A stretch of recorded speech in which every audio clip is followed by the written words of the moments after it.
Smart Viewers, 55 tahun sudah peristiwa Gestapo alias Gerakan 30 September telah berlalu. Namun hingga sekarang masih banyak teka-teki yang belum terjawab dari peristiwa ini. Kira-kira teka-teki apa aja yang belum terjawab dari tragedi ini? Informasi berikut merupakan 6 teka-teki seputar peristiwa G30S yang belum terjawab sampai saat ini.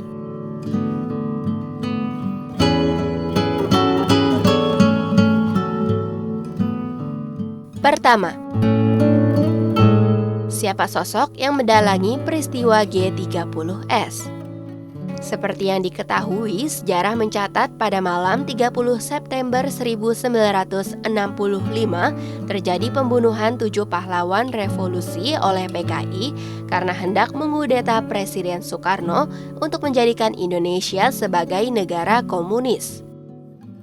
Selain itu, di antara berbagai spekulasi yang bermunculan mengenai dalang dari peristiwa ini, ada yang meyakini bahwa Soeharto yang menjadi dalang dari tragedi mengerikan ini. Asumsi ini didukung dengan kecurigaan atas alasan Soeharto tidak diculik dan dibunuh seperti jenderal lainnya. Namun setiap momen dalam rangka memperingati peristiwa G30S, kontroversi mengenai dalang pemberontakan ini selalu ramai diperbincangkan dan masih menjadi abu-abu. Kedua, berapa jumlah korban peristiwa G30S? Setelah peristiwa G30S terjadi, rakyat menuntut Presiden Soekarno untuk membubarkan PKI. Soekarno pun memerintahkan Jenderal Soeharto untuk membersihkan semua unsur pemerintahan dari pengaruh PKI. Peristiwa ini kemudian menelan banyak korban jiwa karena terjadi pembantaian yang sangat tidak manusiawi. Korban yang dibantai pun seperti mereka yang merupakan anggota PKI, dekat dengan PKI, atau bahkan yang tidak tahu mengenai PKI tapi dituduh sebagai PKI. Selain korban jiwa, ada juga korban lain yang dipenjara dan diasingkan selama puluhan tahun tanpa adanya pengadilan. Sebagian sejarawan sepakat mengatakan bahwa setidaknya 500 juta orang dibantai, namun kepastian jumlah korban peristiwa ini masih belum jelas.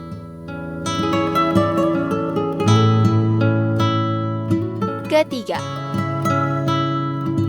benarkah terjadi penyiksaan secara sadis terhadap para jenderal sebelum dibunuh? Smart Viewers, seperti yang kita ketahui, pada film Pengkhianat G30S PKI terdapat adegan yang menggambarkan kekejaman pemberontak PKI terhadap jenderal-jenderal yang dikumpulkan di lubang buaya. Namun apakah benar terjadi penyiksaan? Setelah jenazah para jenderal yang diculik ditemukan, Soeharto meminta jenazah tersebut divisum.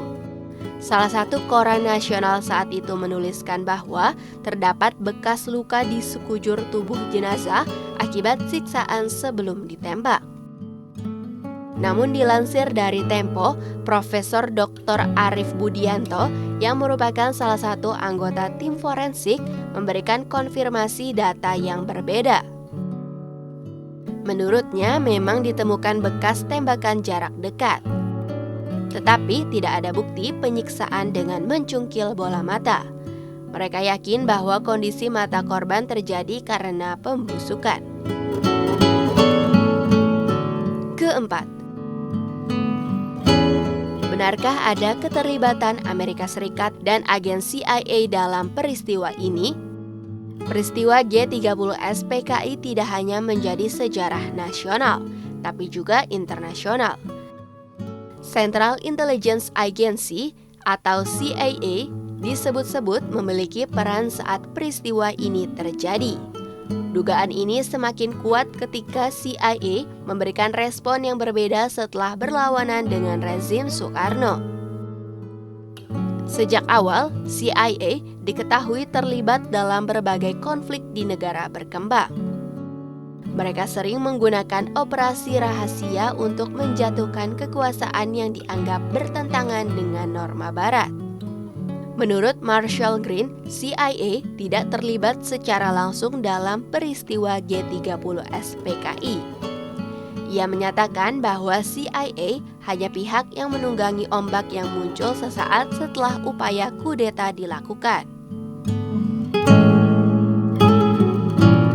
Kelima, benarkah ada keterlibatan Soekarno dalam peristiwa ini? Menurut sebuah buku yang ditulis oleh Anthony C. A. Dick dengan judul Soekarno File, Kronologis Suatu Keruntuhan, Soeharto tidak terlibat dalam kejadian ini. Melainkan dalang dari semua peristiwa ini adalah Presiden Soekarno.